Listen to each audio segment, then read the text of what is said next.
and welcome to another edition of Travel Oregon's Grant's Getaways. Well, this week we are enduring the worst that Mother Nature can dish out, but we're after a prize, an ocean-going rainbow trout called steelhead on a river close to Portland, the Sandy, with a couple of pros who know how it's done.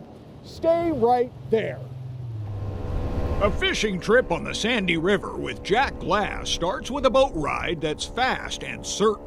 I think we're going to have a pretty good return this year. Majority of the winter steelhead in the Sandy and Clackamas come later in the season. Okay, here we go. Jack has been prowling the Sandy River since a boy, so he knows the water well, especially the prime sites where the steelhead swim. This spot here, Grant, we call the power line drift. Real nice spot. It's kind of shallow. It's a little bit of an island. The water breaks up a little bit. It's kind of fast. All gravel bottom. I've joined Jack and fishery biologist Todd Alsbury, who's taken a rare day off. Try a steelhead egg. To cast small egg clusters matched with brightly colored lures called cheaters, and also 4-inch long pink worms on 4-foot leaders with a small amount of lead. The technique is called side drifting. We're using a spinning rod. We'll cast it to the shore and drift along the bank. We use the boat to help present our baits today. Just cast in towards the shore and just hold on to the rod. So how do you know when you got one? You're gonna feel it on your rod. He's gonna pull pretty good. So lay your hook set and then swing on him. There's a bite, there's a bite. Fish on. There we go. Woohoo, there we go. Nice little hatchery, I think. Good little fish. Good. It is a nice fish, and then in a heartbeat, it's gone. A little too much pressure on him. Oh, that first one, it's always the toughest. Even the pros. That was exciting. It was all of that, especially after we met with Jack's son, Brandon. He and his lucky crew had found steelhead too. Is it a big one? You get another one? You got two? An 18-pounder? Oh. But these fish were different. They're wild steelhead and usually put back in the river. You see, normally anglers can only keep hatchery steelhead, but the Glasses participate in a unique program that promises a steelhead fishery future. The 2 wild steelhead are placed in a temporary holding tank. They'll be there anywhere from a day to 3 or 4 days, and the fish hatchery guys from the Cedar Creek hatchery up in Sandy, they'll come down and they'll take them back up to the hatchery and put them in what they call a raceway. They'll stay there until spawn time, which is around March, April. They'll re-release the fish after they spawn it back into the river. So they live spawn them. Live spawn them, exactly. Exactly 18 pairs of adult steelhead, less than 5% of the wild run, are needed for the program. The fish will be spawned and released unharmed. Alsbury calls it a win-win for fishermen and the fish. That's the reason why we bring wild fish into the broodstock, is to make our fish more similar to wild fish, that in case they do exchange genes, hopefully it's not going to be as bad as it otherwise would have been in the past when we used fish from even outside of the Sandy River as broodstock. The Sandy River Wild Steelhead Broodstock program began 8 years ago, and anglers like the idea. They understand the importance to this and what it's going to give for our future. They love it. I think it's great.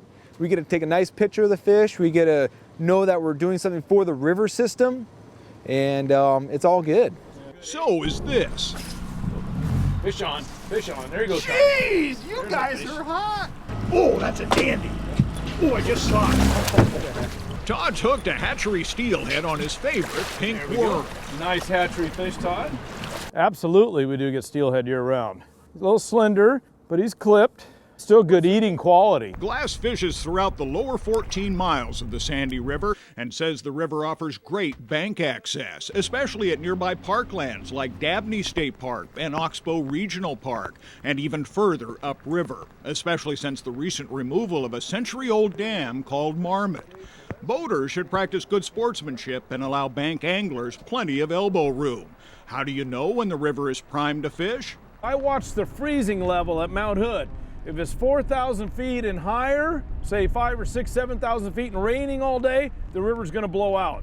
But if it's 4,000 feet or lower, it can rain all day and the river will hold its color. For the anglers that want to come out here, I always tell people, look at that, 4,000 feet, and then you'll know if the river's gonna be in shape or not. The Sandy is born high in the glaciers of Mount Hood. He says it's a river that keeps boaters on their toes. There's often trees that fall down because of wind. This is something that deserves a lot of respect to stay away from. Don't just think you can plow through it. He adds folks who ride with him play it safe by wearing inflatable PFDs. So light you don't even know you've got it on. I'm gonna get in a little closer to the bank. We want to throw it up there pretty close. Easy, there you go, good shot, good shot. Alsbury adds the best of the Sandy Steelhead season is yet to come. It peaks in March and lasts until May. Most of all, the Sandy River, like the nearby Clackamas River, are urban streams that seem 1,000,000 miles away from the city. Each is easy to reach, just 30 minutes from downtown Portland. Oftentimes you're going through traffic, to get out to these rivers, and then you get out here and you forget all about that. So it's a nice thing to be able to live close to Portland, live in Portland, but then within reach, you're able to access some of the best winter steelhead fishing in the state. This is very close to the city, yet a very natural environment and a great opportunity for people to get into the outdoors. Fish on, I got him. Yep, there we go. There we go. Good job, Jack. Oh, look at that. Oh, there we go. That's what your reel does when you have a fish on. Nice fish there. Here he comes. This is what steelheading's all about. This is neat. Big part of it's just getting out and enjoying the resource and the out of doors and what else are you going to do in the wintertime? Man, This is a good fish. This is a nice little beauty fish. There you go. Good job. Wow. Hey, he's a hatchery. Let's put him in the boat, Todd. You can tell it's a hatchery fish because the adipose fin, a small fin located above the tail, was clipped off when the fish was a baby. About 8-pound, real nice hatchery fish. Probably one of the brood fish because the Sandy broodstock program's been active for what, 8 years now? It was a great fighter, a nice hatchery fish, one to take home to enjoy. You ever get tired of catching steelhead? Oh, you kidding? You ever get tired No. of the thrill of that? Oh, I get excited every time. My knees were shaking. So that's why we're out here winter steelhead fishing. You never know, that next one could be really a big one or just a great fight, It's a neat thing to enjoy. Now you can find all the information and the details about this fishery, as well as detailed directions and a link to Jack's hookup guide service and the Oregon Department of Fish and Wildlife regulations for winter steelhead fishing on the Travel Oregon website. So until next time, get out here and make your own outdoor adventures. Let Travel Oregon be your guide.